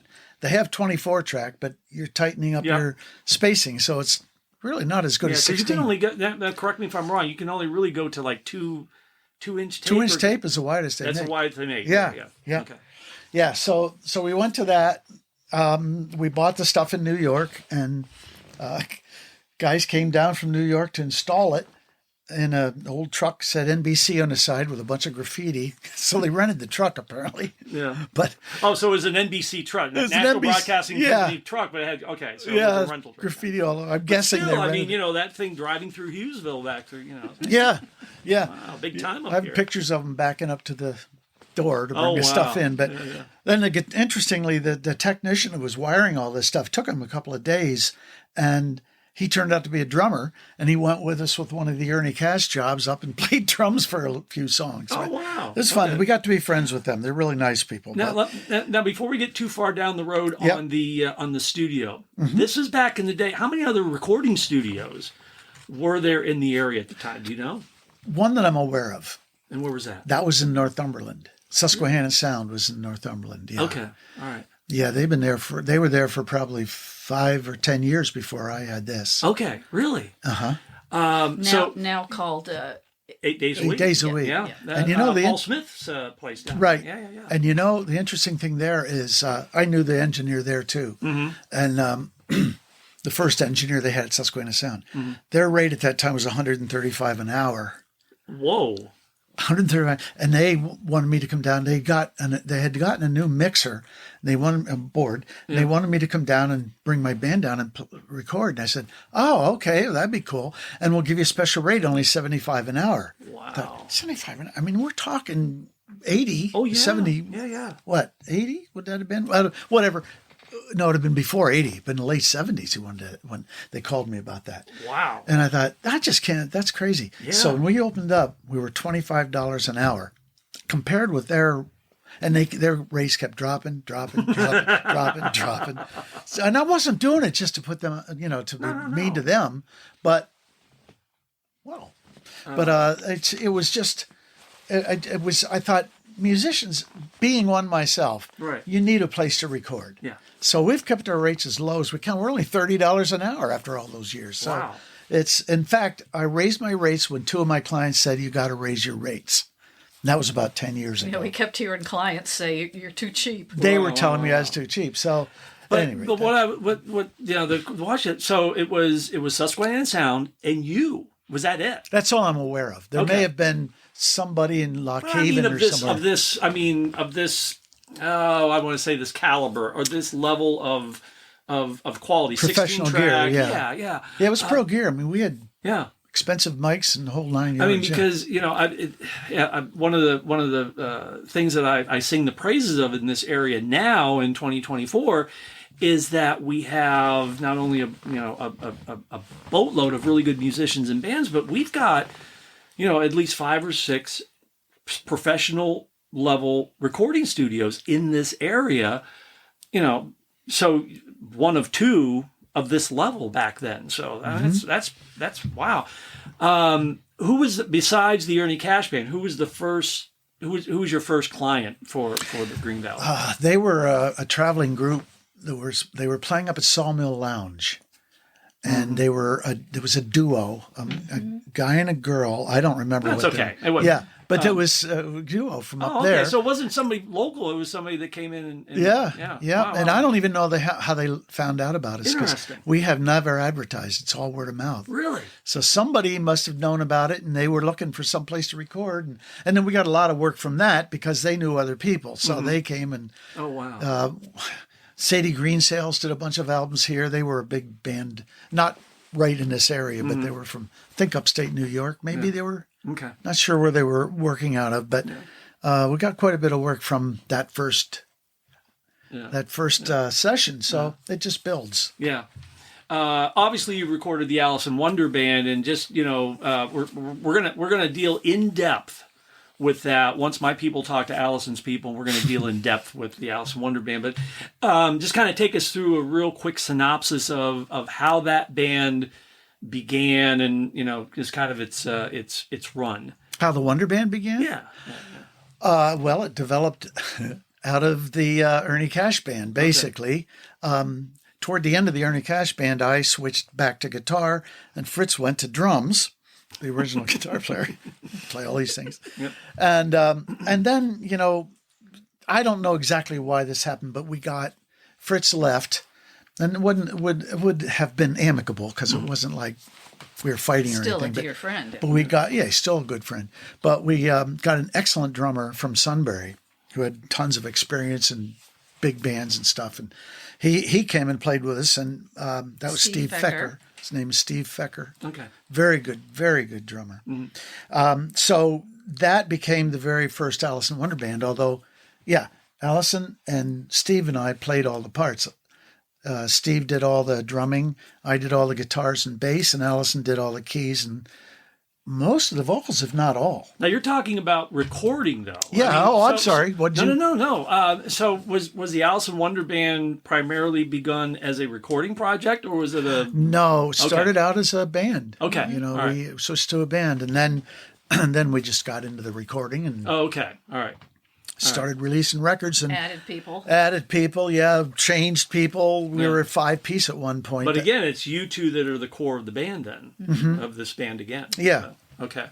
And you got and how long was the run for the Alison Wonderband? Well, if you want to count from 83 probably to 2001. Okay. That's a good It's run. almost That's 20 years. Almost 20 years. Yeah. Not with the exact same people. all the way Sure. through. But it was the Alison Wonderband. That with name you was two in there it, but for that long. primarily Alison. Yeah. And again, I said this at the beginning, but I'll reinforce it, is that I don't know if you can imagine there was a handful of like destination bands and I just remember that Alison Wonderband was a destination band. People would go see you. They'd have the little reserved tables and stuff. Were you primarily Williamsport, or did you tour outside? Did you have gigs like, in New York, Vermont, wherever? Or was it primarily here? Yeah, it's primarily here. Okay. We didn't really do. I don't remember doing much road work Myrtle with that Beach. band. Yeah, we did go as far as Myrtle Beach. We went to New York, Virginia. Ohio. Yeah, we did do. Okay. All right. Yeah, we did some. They'd be one shot, so it wouldn't be like we'd go out and play for a week like we Right. did in the 'Cause earlier that bands. was a concert band. Yeah. Okay. Yeah, we would go for just single. But you did do your originals with the Alison Wonderband when you played out, correct? Yeah. Yeah. Because you have Well, not exclusively. not exclusively, but you did Yeah, do more than probably most of the bands at we've the been time. in. Yeah. Yeah. And you have what I counted, at least what you shared with me, 5 albums that you recorded. Yeah, over 5 albums. over that period of time. Of original music. It's mostly originals, not all. The very first record had 1 cover on it, and the Christmas album has maybe 4 or 5 covers. Oh, so you've written Christmas songs too? Yeah, right? on the Christmas album, yeah. Okay, so They're good to play at Christmas, by the way. Oh, okay. Just a suggestion. Well, I'll have a sidebar discussion after we shut the tape off about Christmas music in March. But so during the run of the Alison Wonderband, you're also building the studio. Well, no, it was pretty much. No, I mean, but building it up as far as clients. Oh, or, yeah. Physically, you pretty much have it done. Oh, yeah, it was finished by the time so the now Alison. you're putting the stuff on the wall now at Right. this point with the Alison. Now, how often was the Alison Wonderband playing back during its run? between 2 and 5 times a week. No kidding. Yep. Again, it's that a band, and it was how many piece? 4 or 5 piece? Well, it's 5-piece. No, it was 5. No, 4-piece most. I don't think it was ever 5-piece. Oh, okay. That was All right. always 4-piece. Okay, because, 4-piece band Yeah. with bookings. You said 4 or 5 times a week. Yeah, because we often. It was seasonal. Well, often, Yeah, but still, Yeah, I mean, often we'd play a wedding in the afternoon and then a job at night on a Saturday. Yeah. In wedding season, the 2 wedding months, we would be very busy. yeah. And then we progressed beyond that and started being exclusively concert. And then it was shows. It was always shows, mostly in the summer, county fair type thing. Okay, so when you say concerts, you're not playing, the halfway house or the roadhouse. You're playing For like seated audiences that Yeah. pay tickets and all that. Wow. And again, so you guys were busy with the band, and you've got this going. What was the schedule like for the recording studio? I mean, were you obviously from what I see on the wall, you've been booked. I've probably recorded 250 released CDs. Yeah. That doesn't count demos. Sure. Doesn't count anything but just songs albums that people pressed into a final CD for release. Right. So that takes, and they, they can take a month at a time, some of them. Yeah. So, Oh yeah. there's a lot of that. But you figure that doesn't sound like that much, but that's a lot of recording. It is. Because it's mixed in with all the demos, voiceovers. She does voiceover I was stuff. just gonna, hopefully I don't offend anybody here, but the sexy part of a recording studio is having the bands come in, and you're doing all that stuff. But is the bread and butter like the voiceovers? Is the kind of the industrial kind of, I don't know, or is it a little bit of both? Kind of. Yeah, it's kind of hard to answer that. Okay. I'd say, at one point she was doing a lot of voice, maybe up to 8 a day, some in the really busy periods, and that's a lot. Yeah. And so, a lot of money was coming in through that. But when the studio was busy, if I get an album project in here, it's busy. So in that period, I'm making quite a bit, bring good income that time. But then there would be slow periods, like around Christmas and stuff. People aren't recording. Right. So it wouldn't be like, it was good to have 2 different sources of income. All right. So Okay. same way, it's like diversified incomes, It interfaced very well because Okay. we were in control. Okay. Yeah, So you I had a mean- good balance then Yes. between the gig, because you didn't and I one of the things I didn't talk about was one of the rules we don't talk about day jobs. So you didn't have a day job No. with this. I mean, this. I was, couldn't have. Yeah. Right. Wow. No, I couldn't have. The last day job I had was when I was working for Soil Conservation Service. No kidding. Back in the, right out of school. So And again, because we try not to talk about day jobs, but that's pretty damn impressive that you have made your living with music since then. Mm-hmm. That's that's pretty damn good. Yeah, but I couldn't do it today. Yeah. If we tried to do the same thing today, starting today, like we did then, Yeah. it would never happen. It's a whole different environment. How so? Kind of elaborate. Well, the on income, that. the clubs, back then, what would we make? Would we make $400 or $500 at the 218? I don't remember what our pay was. Yeah. And I'll have to look that one up too. and as a 4-piece band, and we played there a lot. We played there every Thursday. Every Thursday For we were booked years. for And years. so that was so we're just going to say $400. So that was $400 each night you played. That wasn't for the week that you played. That was each night? No. That's one night. One night. Wow. Yeah, and we played there every Thursday. Yeah. So it's $400 a week. Right. Yeah. And now, of course, that's split among the members. It's I $100 got a it, week. I got But it. you Yeah, consider yeah. back when it was, which was some year I don't remember. But But I mean, so that was good money back then. yeah, and that wasn't the only job. We're Right. playing Friday and Saturday as well, and sometimes twice on Saturday, and sometimes we'd get Monday and Tuesday jobs. Were there as many bands then as there are now competing for these? I think I don't really know this current scene for Okay, how many all right. bands are and how many Yeah, are playing. but I mean, what was the But competition then? there were a back lot of then, bands. you know? A lot of bands looking for that work. Yeah. Yeah. Oh, yeah. Yeah. And you're competing with them from not just Williamsport. They're coming from Jersey Shore, they're coming from Sunbury or There's whatever. that Jersey Shore music scene again. So, yeah. Yeah. Not the New Jersey Shore. Yeah, not the But the venues. I mean, how many did you have? A lot of venues back. There were more then, I think. Again, I don't know what's going on because I didn't playing up But there. I mean, But you had the clubs, the bars. But I mean, like clubs. I'm thinking like country clubs that would have regular live music and stuff like that. I mean, well, we would play the country club. Yeah. Yeah, that's a place we played fairly often for a lot of private parties. yeah, Way back, there. there was the Susquehanna Hotel. It was a pretty hopping place. yeah. Yeah, Way- that's that's gone. way There was a back. place in Muncie. I forget what they even called that. We played there a bunch of times, but I don't know. Again, I don't know what the scene is up there now, but it was pretty good then. Yeah. It was pretty. A lot of places. Pier 87 was then, Shore Acres. Oh yeah, Shore Acres had it. We played there a lot. yeah.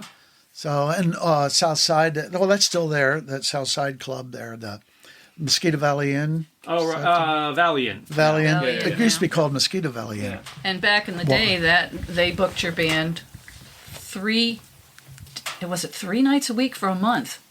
I don't. I think, Maybe. I think so. You played Really? a month, 3 days a week. Wow. Yeah. Yeah, I mean, I don't. It's certainly not like that now. I mean, No. there's not like getting 3 nights a week at one or two, even two clubs or bars or whatever. And I have concern for the young musicians for that reason. That very reason. It's not. I had a whole different experience. Right. So and I can understand how they get frustrated at not being able to go out and play. Yeah. I mean, now, I mean, I don't have anything really to base it on looking back to when you were, playing with the Alison Wonderband and that. But, now, I mean, we do have a lot of venues, but it's, you're only getting booked, like once or twice a month, at various places. So it's not as robust and as busy, it seems like, as it was back, even 30 years ago. Something else you see now that you didn't see back then is players are in several bands a lot Right. of times. Yes. That didn't happen back then. Oh, really? You were in a band. Well, you and that's- couldn't. I mean, if you were playing 3 nights a playing week. enough you didn't need. Yeah. Right. And most of the bands now, to be really honest, most of the bands here were working day jobs. So they didn't want to play, 3 or 4 times a week. They were going to work. But Were you young enough that you didn't get burned out? I mean, yeah, I guess I don't know if it was age or just interest. I loved it. Loved doing it. Yeah. So I didn't. No, I don't really feel like I ever got burned out. Yeah, it playing. doesn't seem like it. It No. still seems like Same as this. I mean, the engineering. I just love this recording studio. This is my life out here. I love it. I love the vibe of this room. It really is. And Thank you. So as I said, you've got a who's who of local musicians here. Well, and I have people from all over the country Okay. have recorded here. All right. I've had bands from California, Vancouver. I'm picking the really distant ones because it sounds Oh, pretty no, it is. exciting. It is. Yeah. But Vancouver, California, Georgia. Tommy Cash. Well, yeah, Tommy Cash is. Tommy Cash? Really? Yeah, All He right. came up from Nashville. That's he's got Johnny's Yeah, brother. Johnny Cash's brother. Yeah. got a nice quote on my website too. Yeah. Yeah, you can read it for yourself. Okay. It's Well, on- we'll link your website to the podcast site. Sure. Yeah. And that way they could go in and read the quote from Tommy Cash. Yeah, it's unsolicited comments page, Yeah. and there's a whole slew of them from people that make comments. Because I never wanted to say, "Hey, give me a comment so I can put it on my website." If they send me an email or make some comment, then even comments I'd forget, but emails, if I had it in writing, I would do it. But and the other from Nashville, actually, I've had Georgia's another state. I had E.G. Kite from Georgia.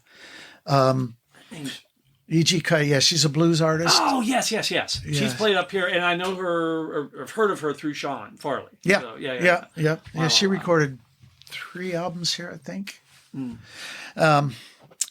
But I was on a train of thought there. I don't know. I probably derailed you. So No, that's all right. I can do that all by myself. Thank you. Well, you have on your paper some of the people that have come on. Yeah, that might be of Rebecca interest. Holden was. She recorded an album here. Two albums, I think. Yeah. 2 albums. Rebecca Holden was. She played the character that repaired the car in the original TV series, Knight Rider. Knight Rider. Remember Knight Rider? It's going back. Yeah, to it's that. before. Yeah, she Oh was. no, it's I. Yeah, it wasn't- Well, she was a repair, real sexy young. She was only 18 when she was on the TV show, so she's still very active yeah. and very attractive. And very beautiful. She's yes. beautiful. Yeah, you gotta be careful Yes. because I know. But she she was. agreed with you though. So Yeah. that's good. That's Oh good. yeah. And Rebecca was really nice. I mean, she'd come in the house and hang out with the cats. She loved the cats. So, it seems to me that you come here and what. You just don't come here and record and then leave. It seems like it's kind of like a vibe that you would just want to hang out here and kind of work. If you're a musician coming in here, am I off? Well, I get the comment that if they've never been here before, they say they really find it relaxing. Yes. That's a comment I get. Relaxing. Yeah. It's relaxing. And that's a big thing. If you're not really used to recording, it can be a scary situation. Yeah. It can be. It doesn't have to be, but Yeah. you can just be nervous true. about it. It's true. The first time I walked into a recording studio, I was 56 years old, and I was like, Yeah. and it was a good experience. But for the last project that I worked at, it was just very relaxed. It was just so much. It was just like, this is. And if you're relaxed, you're creative. Absolutely. You're a little bit more. So having said that, for a producer, for an engineer, for the person behind the board, what do you like? Do you like when somebody comes in and knows exactly what they want, or if they come in and do you feed them information? Do you feed them ideas? Or are you expecting them to come in here and know what they want, and you're just kind of facilitating the moving the sliders and stuff? I don't expect them to know what they want. Okay. If this varies from artist to artist. Okay. If they've had experience, then obviously they have an idea what they want. But I'll walk them through it and tell them nobody's ever died in here. You don't have to worry if you make a mistake. We can fix it. So just relax. If you need anything, be sure you tell me. Don't assume that I know what you need, and go from there. It seems to go pretty smoothly with people. I'm recording a girl right now, a young girl. She's 11 years old. Wow. You can go online and hear her stuff. She's an incredible piano player. Who is she? Victoria Damaru. Is she from the area? Or? Wellsboro. That's the area. Wellsboro, yeah. She's 11 years old and she plays piano, classical. I'm talking classical stuff. And plays guitar and sings, but her piano stuff is just, she just very quickly got comfortable. And now her dad brings her down and they come frequently now and record. It's pretty fun. But anyway, point is that, every single artist is different. Okay. Some of them, even if they've been here a whole lot, they don't seem to understand that they've got to tell me what they need for their headphone mix. Right. And sometimes they'll go through something and they'll record it and then they'll say, I couldn't hear myself. And I'll say, yeah, but you just sang the whole song. Tell me before you sing, before you're done. Just stop me. Yeah, I think, and I'm looking at my experience. You come in here and with somebody of your reputation, because I think if I were to come in here cold, knowing who you are, knowing who, you've worked, I would be intimidated. So I can imagine part of your talent and part of working that board is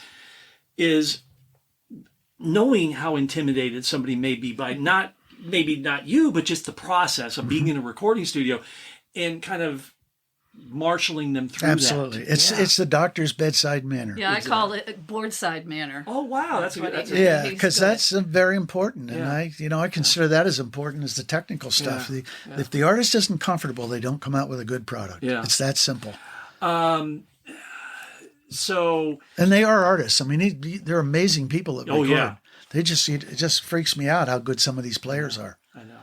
I'm looking at the wall, and I'm looking at Tyler Spooner, and I've played his stuff on the show, and it's just like, it's very kind of sparse. It's very emotional. It's very singer-songwriter, and then we go to the Midlife Cowboys, very punchy in that. So you run the gamut. Yeah, I've done of everything. different styles. Yeah, Yeah. And Midlife Cowboys is a project you were in, correct? Right. Alison and I both were. Oh, Yeah, she's a female harmony and lead. You sang lead on a couple tunes. is there any like project you haven't been involved? That's pretty amazing. The Beatles. I've never been into Beatles. Oh, really? Yeah, I mean, people think I You was. wish. Yeah. Yeah, I wish. No kidding. Well, after I retired the Wonder Band, then we have been in some friends' bands. Just you know. Well, initially, Gary Stoner, the lead singer, recorded a song here for his daughter's wedding. Oh, wow. That's how I met him. Uh-huh. And then at some point, a year or two later, his bass player wanted to hike the Appalachian Trail. Mm-hmm. So he asked me if I would play bass. And I hadn't played bass in a long time, but I said, oh, yeah, sure. So I did, thinking it'd be just till he got done that summer with the Appalachian Trail. And when he came back, he came and saw us and he said, Gary, you'd be better off with him playing bass, which I didn't agree with. He did a fine job as bass player, but so he just wanted to quit the band and me play bass, and that's what happened. Right. That's how I got to be a permanent member, and I enjoyed it. It wasn't, it was fun. Yeah. It was Gary's a terrific guy. That's a fun album, and I still refer to them as albums or CD. But Well, it is an album. It's a collection. Yeah. It's an album, like a photo album. Sure, Yeah. absolutely. So we're kind of up to the present day, but I didn't. What I wanted to go back because on the wall here on your jacket is a lot of ephemera from the Fab Four. Mm-hmm. You have the Rickenbacker 4001 bass, you have the Hofner violin bass, you've got pictures of the Beatles, you've got the early "I'm a Beatle fan" button. So the Beatles. And we did talk about February 1964. Was that kind of like that's the it was a changing point in my life. Yeah. That hit me. That was gobsmacked, as they say. When I saw that, it was just immediate love. Yeah. And I went from being a trumpet player to a guitar player then. And that was it. Yeah. And were you cognizant coming up in the 60s and then, when you went into the studio in Philadelphia in 69, were you cognizant of what they did in the studio? I mean, how they, after, let's say Revolver on, they played the studio as an instrument. Mm-hmm. Were you kind of cognizant of that, or did that come later on? No, I wasn't aware of how that stuff was accomplished, but I was aware that it changed. Yeah. And I was always impressed that the Beatles were one of the few acts that could change their total sound from album to album and take their audience with them. Yeah. Most bands, when they change this, it's not like the first album. That was a good one. Yeah. They pulled you with them. Especially in that time frame. I mean, the 60s, you look back and you say, counterculture. No, it was very still, especially in the U.S., was very conservative. And then these guys come out with Revolver, which is kind of like a soft, kind of a soft change. And then Pepper comes out and just like, it's like going from the Wizard of Oz in black and white to color. Mm. That had to have been, just like an amazing time to be enjoying music. Yeah, and when I go back and even when I think about what I felt when I heard the first albums, the very first stuff, which a lot of that was covers, but I didn't know. I didn't care. I just liked the song. And it was the sound that got me. The sound. There was a sound there that you didn't hear anywhere else. Yeah. It's nothing like you were hearing from the other artists of the time. Right. So I just was totally absorbed by everything about it. The look, the sound, everything about it. Yeah. Just loved. And you made a point, and I think it's salient that they were able to change and bring their audience, their fans along with them. And they were willing to follow them. Well, see, that ties into us as well. Yeah. This is probably your segue, or your segment is what I meant to say, but the Alison Wonderband did the same thing. Our albums are not alike at all. I noticed that. Yeah. And very it wasn't pop, and then kind of segued into that little, that country kind of. Well, it was rockier. The In the Hole is pretty rocky. Yes. Rocky, pop rock. Pop rock, yeah. But heavier than the first album. Yeah. We were never a heavy band, No. but more rocky. And then country, western a little, and then we went a little more country, but. But they were all different, and the Beatles were the only ones that could ever really bring, because we would lose the audience that was following us, Really? except for the covers. Now we did covers, but in terms of people wanting the albums, The people bought the first one, wanted only the first one. People wanted the second one. Because they didn't like the other material. Yeah. But there were people for each one. Yeah. Not to say that nobody followed us all the way, but, Yeah. but there we felt a difference. There were some Sure. who had all of the albums, of You know, course. but- and if you're pleasing everybody, you're not doing your job. yeah. You know, I mean, that's, you know, I mean, don't have the experience that you have, but that's, you know, if you're pleasing, if you're making everybody happy and pleasing everybody, you're not doing your job. I don't know. So, that's comes from the guy that's only been doing this since he was 55. So. Okay, so I'm 3 questions that we always ask at the end of the interviews. Number 1, and I think we already did this one. What was your first instrument? Was the Accordion. The accordion, but your first guitar was the Kauai. the old Kauai. Okay. Yeah. All right. Well, the first acoustic was, I don't even know, it was Yeah. no brand name on it. Okay. Just a piece of junk. And we also, you know, the Beatles were kind of, you know, your Influence. crucible, your okay. If you had a piece of gear, an instrument, a pedal, an amp that you got rid of that you'd want back, Most of them. most of them. Well, not the cheap stuff, but I had a really old Fender Tweed amp that had the old pointer knobs on it. The old chicken knobs. Yep. Oh yeah. Yep. Chicken head things. The chicken head knob. Yeah. Was it the ones that you had to? They were backwards on the. You know what I mean? Yeah, I do know labels and exactly everything what you were mean, but I can't remember which way it did. Yeah. go. Okay. All right. But it had a 112-inch speaker. Okay. And of course it was tube. Yeah. And it was just a great blues and rock amp. Mm-hmm. And I traded it in its sides for something else that I don't have anymore or want. Yeah. That, and then I also had a Vox amp. I had a Vox Super Continental at one point, Holy but I also had a Vox. I can't remember what the other model was. Started with a V. Oh God. Can't remember what that I mean, was. I'm just familiar with the AC30s and the that. Yeah, well, this was when I think Italy bought Vox. Okay. And then that's really what was released when I was Oh, okay. getting them back in the 70s, Yeah. Was there 12 string? 60s. Was there 12 string you regretted losing? No, I still have it. Oh, okay.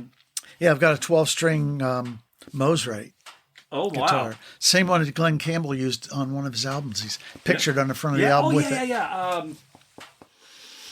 What, you know the name of the album? Oh no, but I can picture the album, and Yeah. so I'm not gonna sit here and either A, embarrass myself, which is easy to do, or B, you know, try to figure out what it is. But yeah, I know the album that you're talking about. Yeah. So okay, so this is a question we've not asked. What's your favorite piece of gear that you have now that you You know, I don't have a favorite piece Okay, of gear. all right. You know, That's a good every answer. well, the thing is that guitars, if we start with those, everyone has a personality. You Yep. you switch and you play differently to some degree. It's always you, but there's just some difference Yep. comes out of that. And amps are the same way. They have a personality.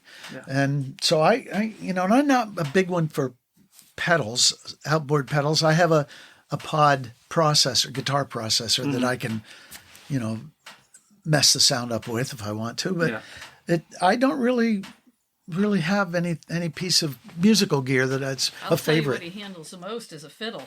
Yeah, I'm playing fiddle mostly now. I don't. I Well, really. you're back to the violin now. So Yeah, you started really. with that. You Oh, brought- gee, and I tell you that, did I? Yeah. Well, there you did. You brought it home, and your dad started playing it. Right, but see, I never really learned to play it then. And but about 10 years ago, I thought, oh, that'd be. I bought one when I was in college and never played it. Yeah. And I've had it all these years, and so 10 So years the ago. circle of life is now complete. There we go. We back to the violin. I'm so- not back in the womb though.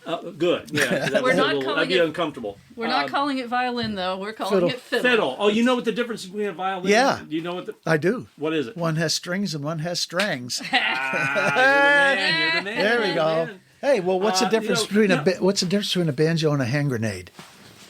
Oh, I don't know. It's too late by the time you hear either one. Now all the And I banjo like people banjos. hate I Yeah. like banjos. We like So, I mean, with all the gear and that you have, I mean, you know, you're fortunate that your wife understands that. Yeah. Yeah. Yeah. Because, you know, I had to, you know, my wife, she questions why I have more than one guitar. I said, well, you don't play golf with only one club. Ooh, yeah, good analogy. I know. How about that? Yeah. But I stole that from somebody else. Still good. Yeah. Okay, so the last question that we're going to ask, is there anything that we didn't talk about that you wanted to talk about? Boy, I don't really think so. I'll give you a little. Okay, A little yeah. See, I insight knew here. you were here for I a knew reason. she was. Yeah. My whole life, when we've watched television and the commercial comes on, I've heard a guitar playing in his lap. I don't really hear commercials because the guitar starts. Now, for the last 10 years, I don't hear commercials because the fiddle is playing. Well, why waste time watching a commercial? That's right. Yeah. That's right. And it could be worse. He could, find a Bagpipes. fondness for the I was going to say banjo, but yeah, that'd be even worse, I guess. So I love bagpipes. yeah. And I'm going to be honest with you. I was really a little intimidated. Well, that's good. I like to keep people intimidated. Yes. Well, I know. And I'm not blowing smoke, and I'm being 100% honest because, I have heard of you even before I started doing the radio gig, and even as I was kind of starting to play music here in the area. And I was like, this guy's the real deal. And you had just been so gracious and so generous. And I have a feeling that if we really let ourselves go, you and I could go down like rabbit holes about, if nothing else, the Beatles. Yeah. So this was an unmitigated joy for me to sit down with you. Well, I appreciate that, Michael. I appreciate you're doing this. This is really it's a nice thing to do for the community, if nothing else. I enjoy doing it just because I get to meet some really incredible people and get to know about them. And if the secondary thing is that we get, your story documented, we get you, and just have somebody tell their story, that's gravy on the biscuits for me. Well, I hope to get to record you sometime. I don't know. I think I'd be too intimidated to come Oh, in here. no, not after all this. Not with his wonderful boardside manner. That's right. That's right. And we're going to go into final negotiations with Alison's people to get her on to do a podcast because I want to hear the behind the music of the Alison Wonderband. Can I tell one last story? Yes, please do. This just came to my mind. Okay. Because you talk about being relaxed Yeah. or wanting to be. Yeah. I had a client here, and I'm not going to mention who it was. He's from a pretty famous band from the whole of Pennsylvania, or the whole East Coast. Okay. And he was his lead singer, really outstanding singer. And he was in my vocal booth back there. And he said he was the only one here. They'd already finished the album. He's just doing his vocal overdubs. And he says, hey, can you adjust the lighting out here? And I said, yeah, I have a bunch of lighting options and I can turn it off entirely if you want. He said, yeah, that's what I want. Turn it off entirely. So, okay. So I turn off. I can't see a thing out there. It's totally black. I'm in here recording him and we're doing overdubs and vocals and vocals and vocals. And finally, he's not responding to me when I'd ask for something. And I thought, what's going on? So I go out and look.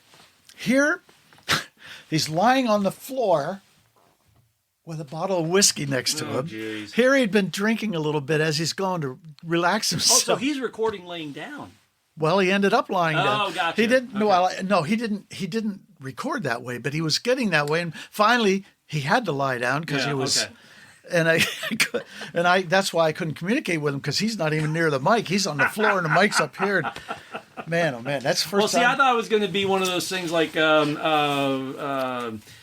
which Revolution did John Lennon record laying down? I can't remember which one. Revolution 1 or 2? I can't remember. I don't know. I But thought maybe he was like getting into that thing. So yeah, no, nothing that. Nothing No, that no, cool. it was much more. I don't know. We had to bring him in the house and sober him up before he left God because he bless. lives almost near New York. Oh man. So So the stories you could. So like I said, once we get done negotiating with Alison's people and getting all that stuff, we're gonna have to sit back down with you again just to get some stories and just to go down some rabbit holes. all right, Let's do that. That would be fun. So we're going to play out with something that's relatively new from you and Alison. This is "Don't Tell Me Goodbye" by Richard and Alison. Can you that was recorded here, obviously at Green Valley Recording. Did you write it? Did you guys write it yourselves or together? I mean, We wrote it together. Okay. I wrote the music. Alison wrote all the lyrics. Okay. She sang the lead. I sang harmony and played all the instruments. wow, There's guitar, bass, drums, and keys on it. yeah. So it's kind of it's a fun little pop tune. Yeah, and you did all the work. So, wow. All right. Richard, thank you. Thank so you. much. Thank And, you. It's a Alison, pleasure. thank you for providing color commentary and keeping us all straight. I will also mention that our good friend and chaos coordinator from the radio station, WXPI, Cheetah Waltz, is also in here to keep me in line. And to make sure that I don't drop any F-bombs or anything like that. So we're going to play out with "Don't Tell Me Goodbye," Richard and Alison Rupert, here on the Rec Room Radio Hour podcast.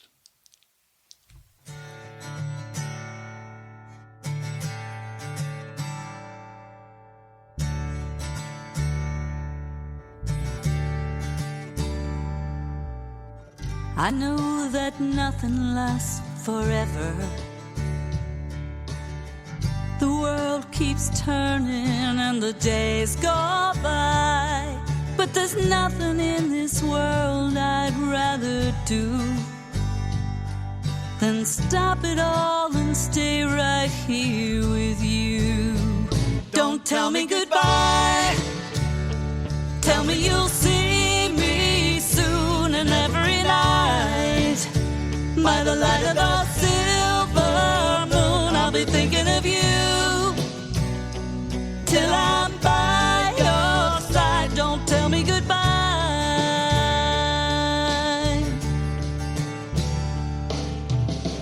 So let's pretend it's for a moment.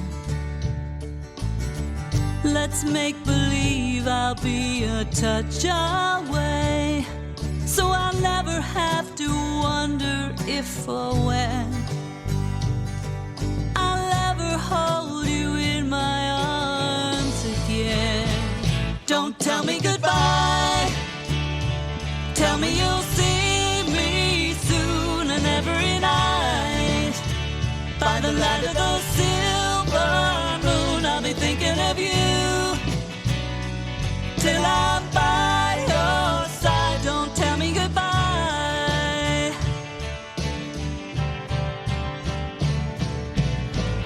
With every golden morning sun, I'll keep believing that I'm one day closer to you.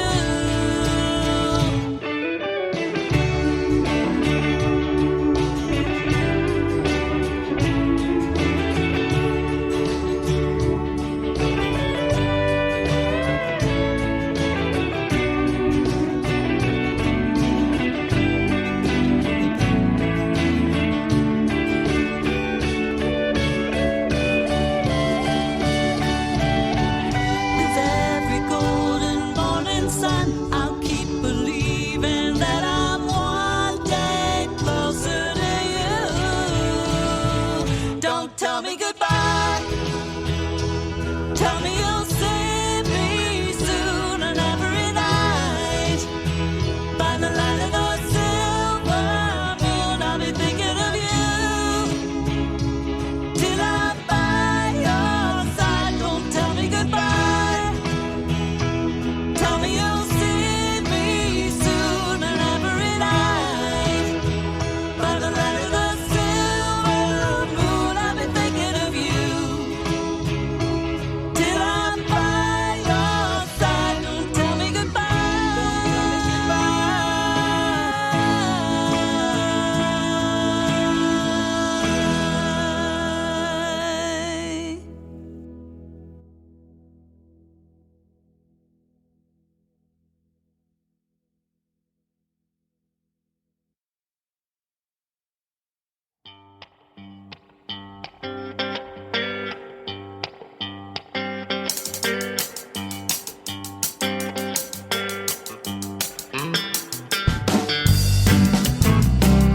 That was "Don't Tell Me Goodbye" by Richard and Alison Rupert, recorded at Green Valley Recording Studios, where we sat down with both of them.